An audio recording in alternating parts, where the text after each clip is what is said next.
예레미야가 읽다 보면 참 마음을 무겁게 하는 것 같아요. 저는 개인적으로 선지서를 참 좋아하는데 무거워지는 마음을 느끼는 것을 통해서 저의 마음의 위안을 얻기 때문입니다.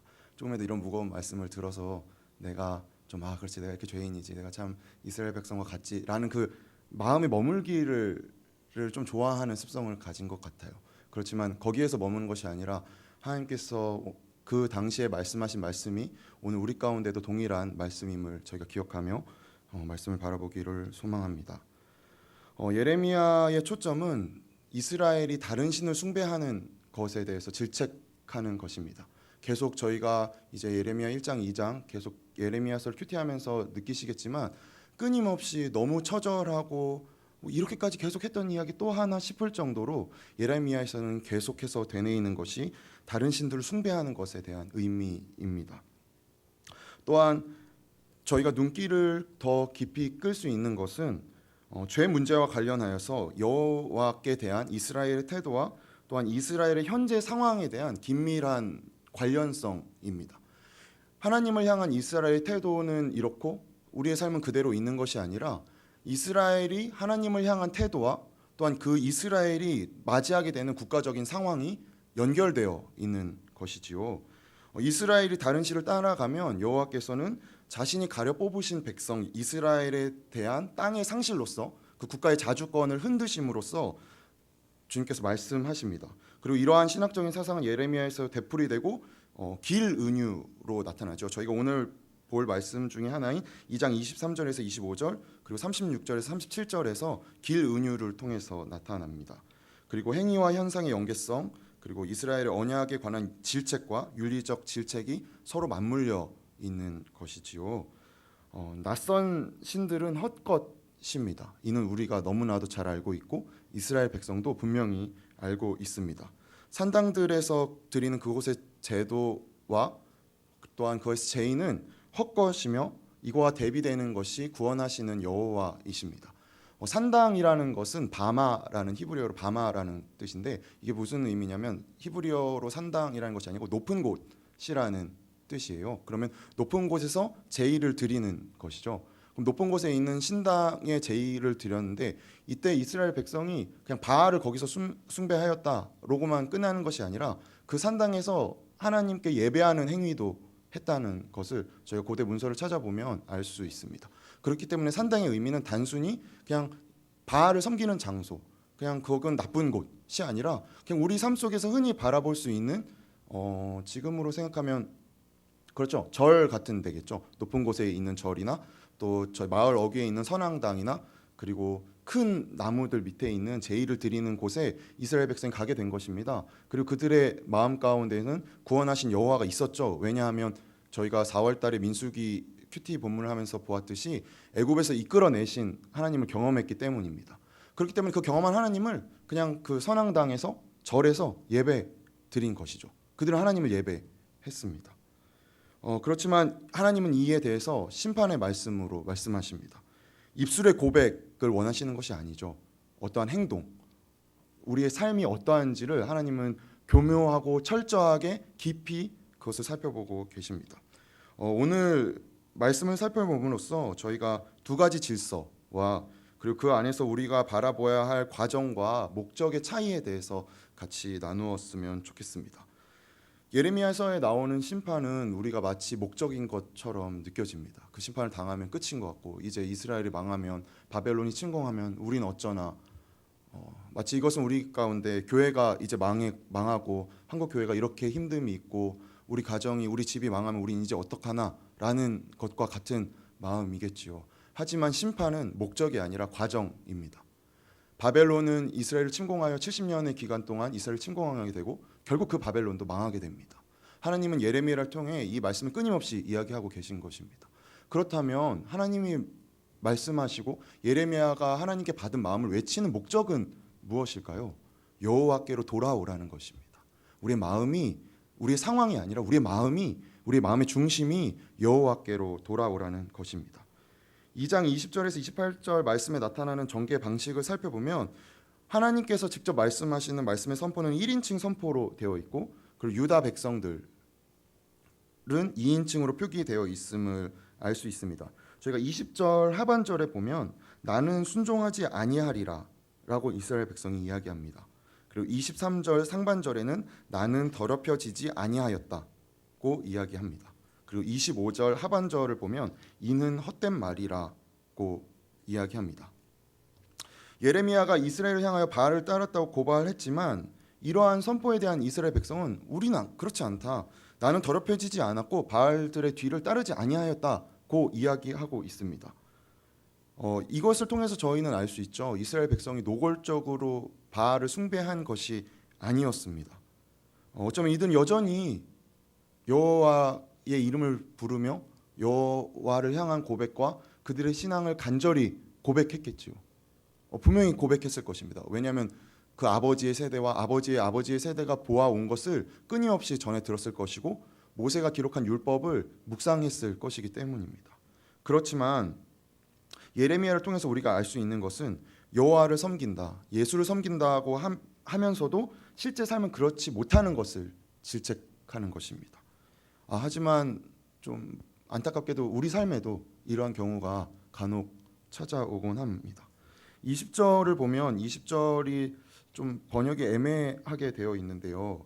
이것이 마치 저는 하나님을 순종하지 않겠습니다라고 말하는 것처럼 저희가 느껴질 수도 있는데 이것을 히브리어로 혹은 영어나 아니면 저희가 이제 어플을 보면 나오네요. 네, 어플을 보면 그 성경 앱이 있잖아요. 거기 다른 번역으로 보는 것을 이렇게 해보시면 새 번역이나 공동 번역으로 보면 저희가 좀 헷갈리고 이 말씀이 무슨 의미지 하는 것들을 가끔씩 더 명확하게 느낄 때가 있습니다. 그래서 저희가 오늘 새 번역으로 20절 말씀을 다시 한번 같이 읽어보도록 하겠습니다. 읽겠습니다. 참으로 너는 옛적부터 너의 멍에를 부러뜨리고 너를 묶은 줄을 모두 끊어버리면서 나는 신을 섬기지 않겠다 하고 큰 소리치더니 오히려 높은 언덕마다 찾아다니며 음행을 하고 또 푸른 나무 밑에서마다 너의 몸을 굽히고 음행을 하면서 신들을 섬겼다. 아멘.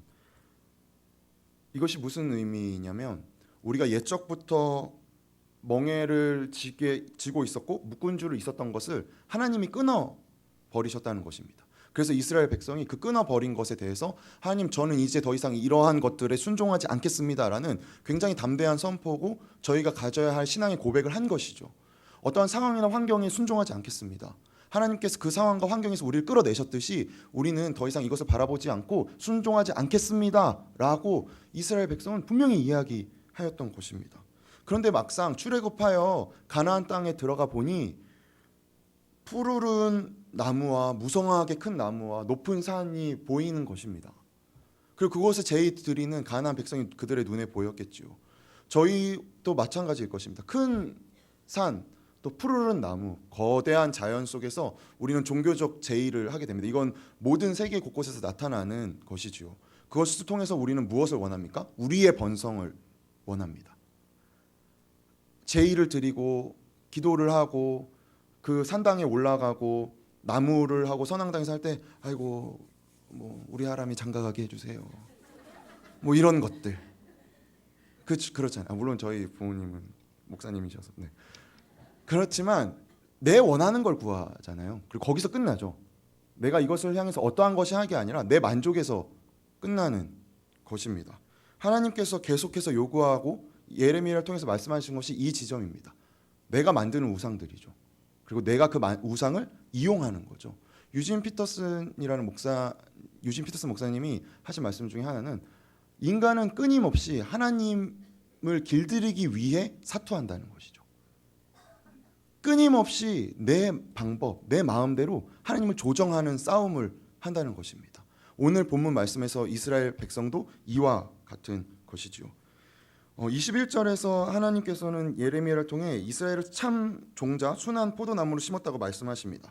그러나 이스라엘은 이방 포도나무 가지로 변하게 되었지요. 그들의 죄악은 어떠한 세제로도 지워지지 않는 얼룩과 같다고 설명하시고 유다 백성들이 저지른 우상 숭배의 죄악을 말씀하십니다. 22절을 살펴보면 너희가 스스로 세상 자신을 속이고 세상 사람들 앞에 감출지라도 너는 아무것도 얻지 못할 것이고 내 앞에서 내 죄악이 여전히 얼룩져 남아 있을 것이라고 말씀하십니다. 얼룩은 범죄를 저지름으로써 나타나는 찌꺼기입니다. 우리의 죄악은 우리의 행위로 씻겨낼 수 없습니다. 이는 너무나도 저희가 잘 알고 있죠. 저희가 어떤 공덕을 쌓고 길에 있는 쓰레기를 줍거나 혹은 내 자녀에게 화가 날 때 그것을 참는다고 해서 우리의 죄악이 씻겨지는 것이 아닙니다. 죄악은 행위와 상관이 있지 않습니다. 그렇지만 우리의 행위와 우리의 생각은 죄를 불러오죠. 그렇죠? 우리의 행위나 생각으로 죄를 씻을 수는 없지만 우리의 행위와 우리의 생각은 죄를 너무나도 쉽게 초대합니다. 그렇기 때문에 우리는 은연중에 우리의 행위와 우리의 어떠한 생각을 통해 우리의 죄악을 씻을 수 있을 것이라는 막연한 착각을 하게 되는 것이죠. 왜냐하면 우리가 했던 것이 우리의 죄악을 불러왔으니까요. 그러니까 마찬가지로 내가 이렇게 불러왔으니까 나도 몰아낼 수 있어 라는 생각이 우리 가운데 은연중에 흐르는 것을 바라보게 됩니다. 하지만 그렇지 않죠. 그럴 수 없죠. 그것이 가능하다면 우리가 이 자리에 모여있지 않겠죠. 오히려 불교 진짜 좋잖아요.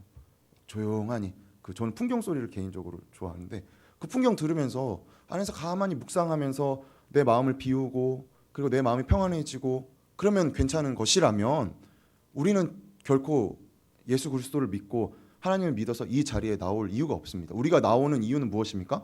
예수 그리스도께서 우리의 죄악을 사하셨음을 믿기 때문이죠. 하나님께서만이 그 죄악을 주장하시는 분이라는 것을 우리가 알기 때문입니다. 이것은 무엇입니까? 우리가 전적으로 무능하다는 것이죠. 우리가 행위를 해봤자, 우리가 생각을 해봤자 우리의 한계를 우리는 아는 자들입니다. 우리가 무엇을 대단하고 우리가 엄청난 것이 아님을 우리는 고백하는 자들이기 때문이죠. 그렇지만 그럼에도 불구하고 우리는 무엇을 덧대어야 편해집니다. 예수 그리스도에게 무엇을 덧대어야 편해지죠. 뭔가 이방의 하등신을 거기에 접목시키고 우리의 행위를 접목시켜야 우린 예수 그리스도를 바라볼 때 편안해집니다. 내가 아무것도 하지 않았는데 어떻게 주님께서 나를 구원하셨지? 라는 불편함이 제 마음 가운데도 가끔 올라와요. 설교 준비를 이제 수요일 이제 저희가 설교를 앞두고 있잖아요. 혹은 주일에 이제 찬양을 하고 토요일이나 이렇게 찬양을 앞두고 있을 때 예전에는 편하게 봤을 TV를 왠지 마음이 불편함이 들어요. 그래도 내가 이거 구별돼야지. 그래서 막 재밌게 놀다가 친구들이 막 토요일 밤에 물론 이제 요즘은 거의 그럴 일이 없는데 뭐 부르거나 해도 나가지 않는 거죠. 왜냐하면 내가 이제 구별하게 혼자 하나님 앞에서 시간 지켜야지. 하지만 생각해 보면 이것이 목적이 아니죠. 그렇죠. 하나님은 저와 상관없이 일하십니다. 물론 제가 성별하게 해야 될 것은 당연히 마땅히 해야 하죠. 하지만 하나님의 일하심이 저에 의해서 일어난다면 정말 얼마나 참담하겠어요. 제가 가진 것, 제가 할 줄 아는 것, 제가 바라보는 것이 얼마나 되겠습니까? 그것을 통해 하나님이 나타나시기도 하지만 하나님은 분명히 우리를 사용하실 분이지 그 안에 가둬지는 분이 아님을 우리가 잊어서는 안 됩니다. 그럼에도 불구하고 우리는 항상 입에 습관처럼 나오는 말들이 있죠. 예수 그리스도께서 우리 주신 건 알아. 하지만 그래도 그렇지만 나도 믿어. 나도 믿는다고. 나도 교회 다녀. 그렇지만 할 때 우리의 그 전제는 무엇이죠? 예수 그리스도로 충분하지 않음이죠. 그 상황은 예수 그리스도로 충분하지 않아. 그 상황은 너가 어떠한 걸 해야 해. 예수 그리스도로 우리의 삶이 완전해질 수 있는 건 아니야를 전제하는 것이죠. 예수 그리스도를 믿음으로써 충분해지는 것이 우리의 삶이 궁극적으로 가야 할 목적입니다. 그 이외에는 다른 어떤 것도 목적이 될 수 없습니다. 그것은 스쳐가는 과정일 뿐이죠. 그것은 방향일 뿐입니다. 인류에게는 역사의 질서가 있습니다. 역사의 질서는 꾸준히 인간의 발전을 통해서 이루어져 왔습니다. 우리의 아버지 세대, 아버지의 세대 겹겹이 쌓여서 인류는 역사의 질서를 완성했습니다. 100년 전과 지금을 비교해 보았을 때 우리는 너무나도 감사한 상황 가운데 살고 있죠. 또 1000년 전과 지금을 또 비교해 보면 우리는 더 감사한 상황 가운데 살고 있습니다. 그런데 이것에 대한 감사함의 기준은 우리의 생존입니다. 좀 더 편하게 살 수 있고 좀 더 건강을 오래 유지할 수 있고 조금 더 편하게 우리가 원하는 것들을 손에 얻을 수 있는 거죠. 예전에는 물을 기르러 갈 때 하루 길을 걸려서 물을 기르러 갔더라면 요즘은 손을 돌리면 물이 나오잖아요. 감사하죠. 이러한 역사의 발전이 이루어지고 있죠. 이것이 역사의 질서입니다. 하지만 이것은 우리의 생존에 관련된 것이죠. 하지만 역사의 질서 앞에 영원의 질서가 나타나게 됩니다. 영원의 질서는 우리의 노력으로 이룬 것이 아닙니다. 우리가 어떠한 개발과 우리가 선조들이 쌓아온 그러한 관습으로 이루어진 것이 아닙니다. 영원의 질서가 역사의 질서 앞에 나타나게 되면 우리는 흔들리는 터전 가운데 있게 됩니다. 그 흔들리는 터전 속에서 우리는 역사의 질서와 영원의 질서를 오가게 되지요. 그럴 때 우리는 무엇을 붙잡아야 합니까? 영원의 질서를 붙잡아야죠. 너무 정직하셔서 흔들리죠, 사실. 영원의 질서와 역사의 질서가 이렇게, 저도 이게 참 어려운 것 같아요. 말씀을 묵상하고 또 목사님들의 말씀을 듣고 저 역시도 이 자리에서 이렇게 말씀에 관해서 서로 나누고 할 때는 저희는 영원의 질서에 속해 있는 사람들이라고 너무 자신감 있고, 저 문 밖을 나가는 순간 나는 이제 광채가 나고, 누구를 맞이하든 내가 예수 그리스도의 모조로 맞이하리라 하다가 길만 나서도 앞에 누가 탁 끼어들면 막 운전을 뭐 저렇게 해, 막 그러니까 바로 역사의 질서에 들어가게 되죠. 이 교묘한 흔들리는 터전 가운데 서 있는 것이 우리임을 인식하고 우리는 끊임없이 영원의 질서로 나아가야 합니다. 이러한 우리의 본성을 예레미야 선지자는 23절 이후를 통해서 다시 한번 되새겨 주고 있습니다. 나는 더럽혀지지 아니하였다, 바알들의 뒤를 따르지 아니하였다라고 이스라엘 백성이 이야기할 수 있었던 것은 그것이 오히려 자신들의 신앙 고백이었기 때문일 것입니다. 우리는 여호와만 섬깁니다. 우리의 하나님은 여호와이십니다. 우리의 유일한 하나님은 우리가 섬기는 분이십니다 라고 고백했기 때문이죠. 고백은 굉장히 무서운 의미라고 생각합니다. 그것을 함으로써 공동체를 규정하고 그것을 함으로써 우리를 타당하게 만듭니다. 우리가 매주 주일마다 고백하잖아요. 전능하사 천지를 만드신 하나님 아버지를 내가 믿사오며 그 외아들 우리 주 예수 그리스도를 믿사오니, 이것이 우리의 신앙의 고백입니다. 우리는 이 고백을 고백하는 공동체입니다. 하지만 단순히 우리가 이러한 사도신경을 되뇌이고 주께서 가르쳐 주신 기도를 되뇌이기만 한다면, 그것이 이 안에서만 이루어지는 일이라면 너희는 어떻게 할 것인가? 너희의 중심은 어디 있는가? 난 너희를 모른다 라고 이야기하는 것이 지금 예레미야를 통한 하나님의 말씀이십니다. 이것이 우리의 한계입니다. 우리가 믿지만 이게 중요하죠. 내가 믿지만, 내가 알지만, 나도 교회 생활 30년 했어. 내가 교회 다닌 지가, 나도 예수님 믿은지 했어는 전형적으로 나를 합리화시키는 거죠. 그래서 내가 그 신앙 안에 있다라고 나를 규정하는 것입니다. 하나님께서 우리를 규정하는 것이 아니라 내가 하나님을 이용하여 나를 규정하는 것이죠. 그리고 우리를 보호하는 것입니다. 이것은 결국 무엇입니까? 하나님은 믿지만 지금 내 상황이 어떻게 되는지가 더 중요한 거죠. 하나님을 믿지만 지금 우리가 더 중요한 것입니다. 하나님은 믿지만 우리 나라가, 우리 가족이, 우리가 행하는 것들이 더 중요한 것임을 전제하고 있는 것이죠.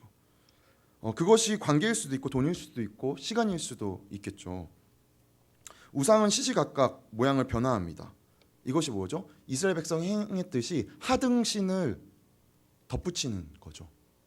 유일하신 최고의 신 아래 하등신을 자꾸 덧붙이는 겁니다. 하나님으로 충분한 것이 아니라 하나님에게 무엇이 덧대어야 되는 것이죠. 하루는 제가 이제 토요일 날 가는 이제 일을 마치고 이제 가면 그 인천, 저희 집이 인천에 이렇게 가는데 거기 굉장히 막혀요. 그래서 국도로 빠졌는데 국도도 항상 막혀요. 그래서 국도로 빠져서 이제 차들이 있었는데 택배 오토바이 아저씨가 요리조리 이렇게 막 엄청 빠르게 막 이렇게 가는 거예요. 근데 그 앞에 이렇게 BMW, 벤틀리, 아직도 생각나요. 아우디. 저 그게 너무 충격적이어서 그 사이를 어떻게 이렇게 갈 수 있는지. 그래서 순간 저 보면서 저러다 차 기스나면 어떻게 하려고 라는 마음이 제 마음 가운데 확 왔어요. 그 순간 제가 너무 부끄러워졌어요. 왜냐하면 운전하시는 분의 안전이 아니라 자동차가 상할 걸 먼저 걱정한 거죠. 제가 바라보는 것이 제가 추구하는 것입니다. 우리가 바라보는 것이 우리가 추구하는 것이죠. 자동차는 소모품이잖아요. 그렇죠. 우리의 재산은 없어질 것들이잖아요. 그런데 저 자동차 기스 나면 어떡하지? 라는 생각이 제 마음가운데 먼저 온 거예요. 보자마자 습관적으로 어휴. 그리고 친구랑도 운전하다 가는데 뭐가 이렇게 덜컹 밟혔어요. 그래서 이렇게 했는데 바퀴 어떡해? 근데 옆에 친구가 왜 나를 걱정해야지. 나를 걱정해야지. 어떻게 자동차를 먼저 걱정할 수 있냐고. 그래가지고 그때 또 회개했죠. 이게 어쩔 수 없이 나타나는 겁니다. 역사의 질서를 추구하고 있는 거죠. 뭔가 우리 눈에 보이는 것, 우리를 만족시키게 하는 것, 그것이 우선순위에 이미 설정되어 있는 것입니다. 하지만 우리가 잊어서는 안 되는 것은 우리가 모두 예수 그리스도를 믿든 예수 그리스도를 믿지 않든 모두가 불멸의 존재라는 것입니다. 불멸에 소름 끼치는 존재가 되거나 아니면 영원의 질서에 동참하여 영원한 광채가 될 이들이죠. 사라지지 않는 사람들임을 잊어서는 안 됩니다. 이것을 C.S. 루이스가 한 말인데요. 그렇지만 우리는 곧 사라질 것처럼 돼야죠. 우리가 마주하는 사람들, 마트에서 마주하게 되는 점원들, 혹은 우리 삶에서 스쳐 지나가는 사람들이 언제 또 다시 보겠다고, 뭐 이렇게 한들 저 사람들 알아서 하겠지는 저 사람들이 우리 눈안에서 사라지기 때문이잖아요. 그렇죠? 그 사람들을 한 인격으로, 또한 그 사람들이 영원한 존재임을 인식하고 나서 나오는 말과는 다른 거겠죠. 그렇기 때문에 우리는 항상 우리 모두가 영원한 존재로 지음받았음을 인식하여야 합니다. 24절의 비유는 충동적으로 움직이는 암낙타와 암나귀를 예로 들고 있습니다. 사실 왜 암컷으로 하셨는지 저는 진짜 아직도 잘 모르겠지만 이 말씀을 통해서 되새길 수 있는 건 목적이 아닌 과정을 목적으로 본다는 것입니다. 자신의 본능과 충동이 올라올 때 목적지로 향하는 것이 아니라 충동이 이끄는 대로 움직이는 거죠. 그러니까 내가 바라보고 있는 목적을 향해 가는 것이 아니라 불일 듯이 올라올 때 이 가슴에 충실하는 것입니다. 예레미야의 이 말은 이스라엘 백성을 절자와 같은 것으로 중지시키거나 돌아오게 할 수 없다는 것이죠. 어떠한 권고에도 어떠한 경고에도 돌이키지 않고 격한 욕정에 의해 넋을 잃었기 때문이라는 것을 보여주고 있습니다. 우리의 마음이 격하게 움직일 때 우리는 이것이 과정임을 살펴보아야 합니다. 우리의 목적은 무엇입니까? 오직 예수 그리스도뿐입니다. 다른 것은 절대 우리의 목적이 될 수 없습니다. 그 어떤 것도 우리의 목적이라고, 우리가 최종으로 지향할 지점이라고 말할 수 없습니다. 우리의 목적은 무엇입니까? 예수 그리스도뿐입니다. 나머지는 과정 가운데 일어나는 것이죠. 우리가 무엇을 얻어내고 성취하고 만드는 것이 우리의 목적이 될 수 없습니다. 그것은 철저히 예수 그리스도께로 가는 과정 가운데 나타나는 부산물일 뿐입니다. 과정이 목적이 될 때 우리는 앞에서 이야기한 것처럼 역사의 질서에 참여하는 자들이 됩니다. 흔들리는 터전 가운데서 우리는 그저 흔들려 역사의 질서에 참여하는 자가 될 뿐이죠. 우리는 이 미묘한 긴장 사이에서 끊임없이 영원의 질서를 추구하여야 합니다. 예수 그리스도를 추구하여야 됩니다. 그리고 살아내야 합니다. 25절에서 28절 말씀을 같이 읽으면서 살펴보도록 하겠습니다. 25절부터 같이 읽을까요? 읽겠습니다.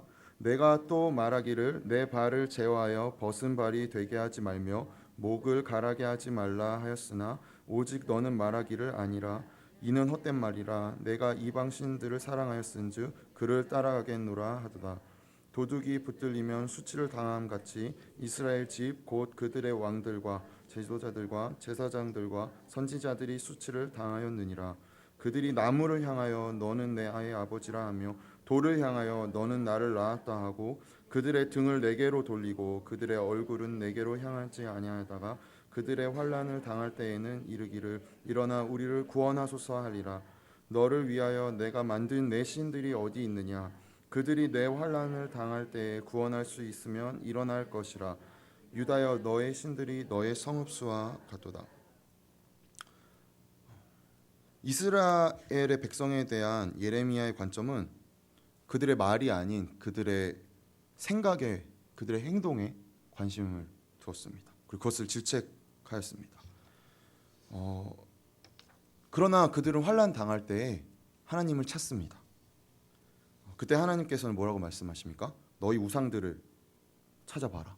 너희가 만든 신들에 대해서 이야기해봐 라고 이야기하십니다. 저희는 여기서 알 수 있습니다. 예수 그리스도적인 가치와 예수 그리스도는 다른 것입니다. 하지만 종종 우린 예수 그리스도적인 가치가 예수 그리스도라고 생각할 때가 있죠.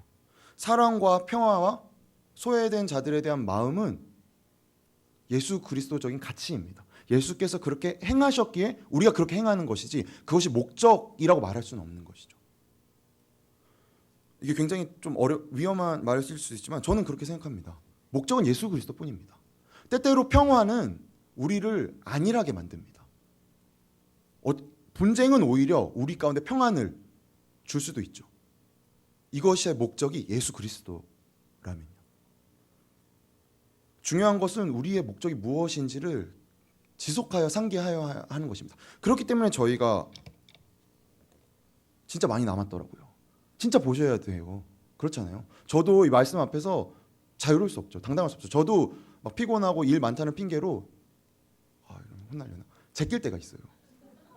가끔은 제끼는 마음이 너무 죄책감이 들어서 목사님들이 하신 큐티 설교를 유튜브로 틀어놓고 마치 내가 한 것인 것처럼 이렇게 다다닥 6점을 쳤습니다. 웃으시는 건 저만 그렇게 한 게 아니었군요.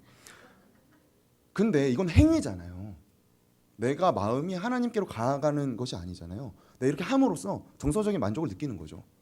여기에 대해서 말씀하시는 것입니다. 이것이 옳지 않다는 것입니다. 중심으로 오라는 것이죠.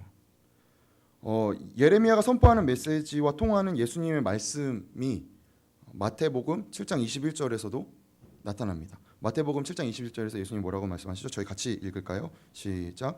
나더러 주여 주여 하는 자마다 다 천국에 들어갈 것이 아니요 다만 하늘에 계신 내 아버지의. 아멘. 무엇이 여호와를 믿는 신앙을 규정하며 무엇이 예수 그리스도를 믿는 신앙을 증언하는가? 이 질문이 예레미야 전체에서 일관되게 반복되고 있는 것입니다. 여호와를 부르니 여호와를 섬기나 보다, 예수를 부르니 예수를 섬기나 보다가 아닌 것이죠. 결코 아닌 것입니다. 그렇다면 무엇이 예레미야를 평안의 시대의 멸망을 이야기하는 예언자로 만들었을까요? 요시야 시대에는 바벨론의 침공이 아직 눈에 보이기 전이었습니다. 그렇기 때문에 이렇게 평안한데 왜 저런 말을 하지? 하니까 예레미야는 이제 앞으로 저희 보게 되겠지만 정말 어떻게 이렇게 하나님을 고백하나 싶을 정도로 처절하게 어려운 상황 가운데 처하게 됩니다. 근데 무엇이 그렇게 예레미야를 이야기하게 했을까요? 예레미야가 말하는 목적은 무엇이었을까요? 여호와께로 돌아가자. 광야를 생각해. 그런데 예레미야가 이렇게 말하게 한 것은 무엇일까요? 예레미야 1장 5절을 보면 저희가 알 수 있습니다. 예레미야 1장 5절 볼까요? 네, 앞에 있죠. 예레미야 1장 5절 같이 읽겠습니다. 내가 너를 모태에 짓기 전에 너를 알았고 내가 배에서 나오기 전에 너를 성별하였고 너를 여러 나라의 선지자로 세웠노라 하시기로. 아멘. 예레미야가 이스라엘 백성 향을 외친 것은 하나님께서 그를 모태에 짓기 전에 부르셨기 때문입니다. 이것은 신앙의 거대한 선배들이나 예레미야에게만 국한된 이야기일까요? 하나님이 너만 이일까요? 아니죠. 태어남 이전에 소명이 있습니다. 우리 모두는 태어남 이전에 하나님의 계획하심이 있습니다. 이건 예레미야를 통해 말씀하고 계시죠. 그렇기 때문에 우리는 그 목적을 알아가는 겁니다. 그 사명은 각기 다른 방향으로 나타날 것입니다. 나라를 구하는 것이 사명이고 선지적인 선포만을 하는 것이 사명이 아닙니다. 우리 삶에서 예수 그리스도를 드러내는 것이죠. 하지만 예수 그리스도를 드러내는 방법의 여러 가지의 모양들은 하나님께서 우리를 태어나기 이전에 계획하신 것입니다. 우리가 태어나고 나서 무엇을 결정하는 것이 아닙니다. 하나님은 결정하셨고 우리가 태어났고 그 결정을 우리는 이루는 것입니다. 그렇기 때문에 우리는 하나님을 신뢰하고 하나님을 의지하는 것이죠. 왜냐하면 그분이 결정하셨기 때문입니다. 책망으로 가득해 보이는 예레미야의 메시지 가운데 예레미야가 이렇게 선포할 수 있었던 것은 예레미야가 하나님께 받았기 때문입니다. 무엇을요? 하나님의 소명을요. 하나님의 사명을요. 그리고 이것을 고백하였기 때문입니다. 4장에서도 나타나고 계속해서 나타나는 것은 예레미야는 이런 말을 들었을 때 그래요 주님 제가 이제 나가겠습니다 라고 말하지 않습니다. 슬프도소이다. 하나님 제가 너무 힘들어요. 하나님 제 마음이 너무 어려워요. 제가 너무 힘듭니다. 하나님께서 말씀하셨는데 예레미야는 슬프도소이다 라고 이야기합니다. 이것이 우리의 삶이죠. 전 그래서 예레미야가 참 좋습니다. 예레미야에는 어떤 기적이나 엄청난 권능의 역사가 나타나지는 않습니다. 계속해서 질책하죠.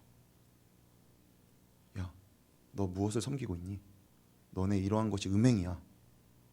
이렇게 하면 내가 너를 버릴 거야. 하지만 그 중심에서는 하나님께서 무엇을 말씀하십니까? 예레미야 31장 33절에 나옵니다. 제가 읽도록 하겠습니다. 예레미야 31장 33절입니다.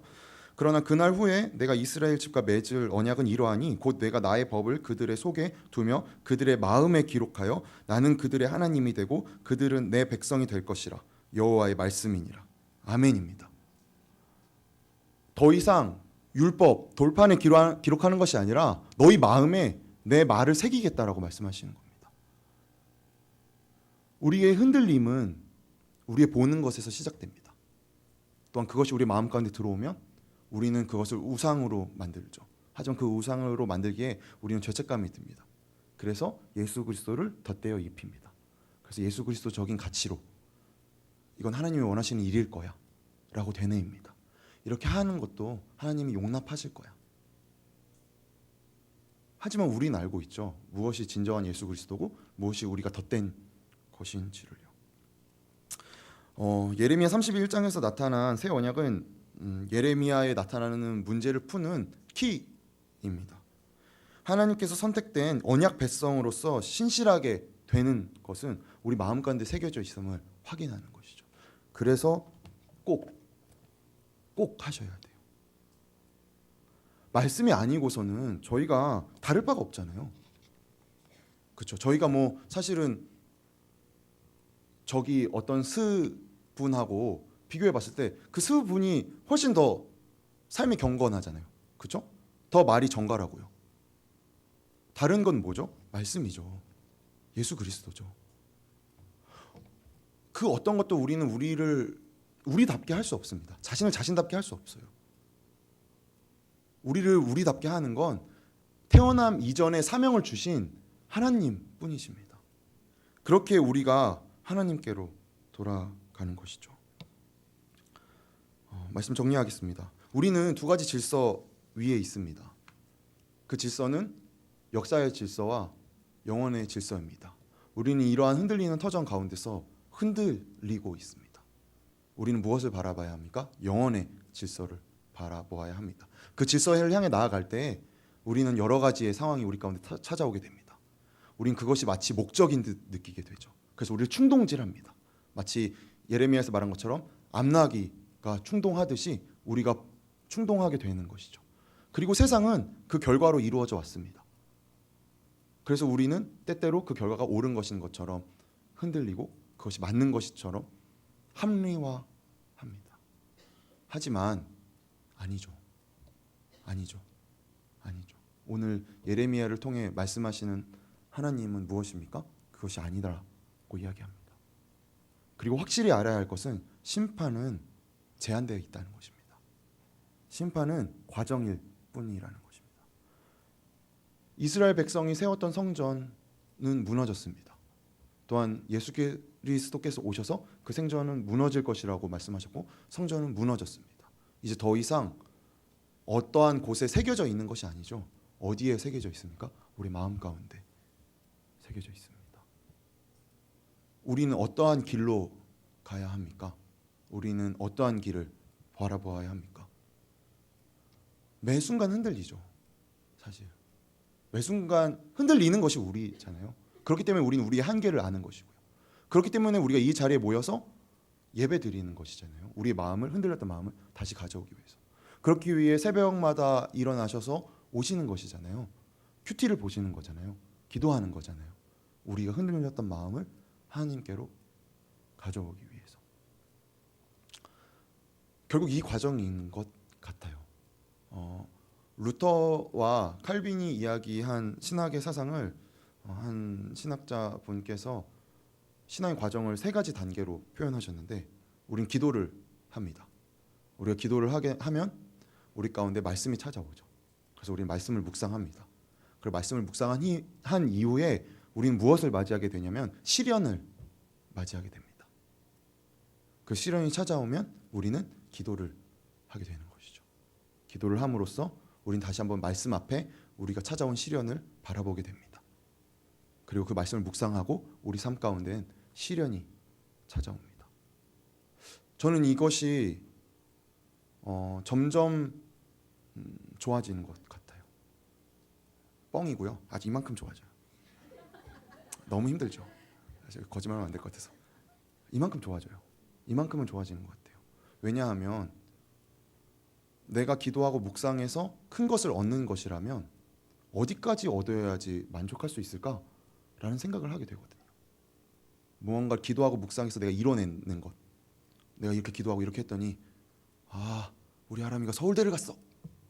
물론 그러실 수 있죠. 하나님 전지전능하시니까요. 그렇게 될 수 있죠. 하지만 그것이 목적이 아니잖아요. 그럼 서울대 가면 끝인가? 아니잖아요. 그렇죠? 이렇게 해서 우리 월급 인센티브가 300%래. 와! 곧 없어지잖아요. 그죠? 곧 없어지잖아요. 자녀의 문제, 부부간의 갈등, 그것이 해결되면 우리가 하나님께로 더 갈 것 같지만 아니잖아요. 그래서 예레미야도 호세아도 광야의 시절을 이스라엘 백성에게 자꾸 이야기하는 겁니다. 야, 광야 때를 생각해봐. 광야 때를. 아무것도 없었잖아. 너희 아무것도 없었잖아. 그때 나랑 진짜 친밀하게 교제했던 시기잖아 라고 말씀하고 계신 것이죠. 시련은 두려운 것이 아닙니다. 하나님께로 이끄는 길이죠. 우리의 인식 가운데 시련의 두려움을 없애는 것이 저는 굉장히 중요하다고 생각합니다. 두렵죠. 사실 두렵죠. 힘들죠. 막 이렇게 좋아. 안 아파. 나는 하나님을 믿으니까. 어떠한 시련이 내게 닥쳐와도 나는 하나님을 믿으니까 라는 고백은 저는 정말 그런 분이 많지 않으신 것 같아요. 힘들죠. 힘들지만 난 그래도 하나님을 의지해요. 슬프도 소이다 라고 이야기하지만 나는 그래도 이 말씀에서 벗어날 수 없다 라는 것이 예레미야가 우리 가운데 그 당시에 말했듯이, 하나님께서 그 당시에 예레미야를 통해 말했듯이 지금 우리 가운데 녹화하고 계신 것이죠. 연약함은 부끄러움이 아닙니다. 연약함은 우리를 드러내줄 뿐이죠. 흔들림은 부끄러움이 아닙니다. 그것이 우리를 영원의 질서에 참여하게 하는 것이죠. 흔들림이 없다면 우린 역사의 질서에서 너무나도 기고만장한 역사를 바라보고 그 안에서만 있을 것입니다. 그렇기 때문에 우리는 연약함을 통해서 우리의 목장 가운데서 서로 나누고 함께 의지하는 것이죠. 우리의 연약함을 통해서 말씀에 비추어서 그 연약함이 난 이렇게 부질없는 존재구나가 아니라 이런 나를, 내가 이런데 하나님 나를 용서하시는구나, 이런 나를 하나님 여전히 사랑하시는구나, 이런 나를 내가 태어남 이전에 하나님께서 계획하셨구나를 알아가는 것이죠. 같이 기도했으면 좋겠습니다. 여전히 우리 삶 가운데는 어려움이 있습니다. 사실 저는 이러한 것에 대해서 언급하는 것이 참 죄송해요. 왜냐하면 제가 뭐 큰 어려움을 많이 겪어봤겠습니까? 제가 뭐 대단한 일을 해봤겠습니까? 그럼에도 확실한 것은 말씀이 답이라는 것이죠. 저에게는 말씀이 답입니다. 그리고 우리에게는 말씀이 답입니다. 우리의 자녀들에게도 말씀이 답입니다.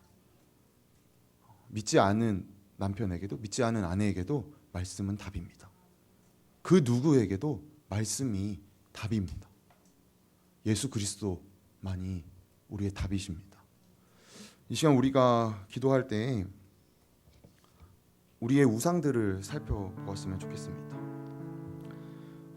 지금 나타나는 우상들은 오히려 이러한 이스라엘 백성 때보다 더 참담한 것 같습니다. 왜냐하면 모습을 바꾸기 때문이죠. 나무 막대기나 큰 돌이면 당연히 눈에서 벗어날 텐데 교묘하게 모습을 바꿔와 우리의 마음을 두드립니다. 그것들이 우리의 상황을 해결해 줄 유일한 길인 것처럼, 하지만 그것이 아님을 알매도 우리는 습관적으로 그것에 이끌리는 것들을 보게 되죠.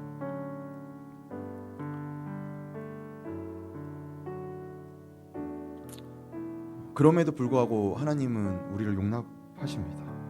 그럼에도 불구하고 이스라엘이 무너지고 바벨론에게 멸망당해도 결국 기어코 자신의 약속을 지켜내십니다. 그 약속은 우리에게도 동일합니다. 먼저 우리가 우리의 우상들을 하나님 앞에 내려놓겠다고 기도하였으면 좋겠습니다.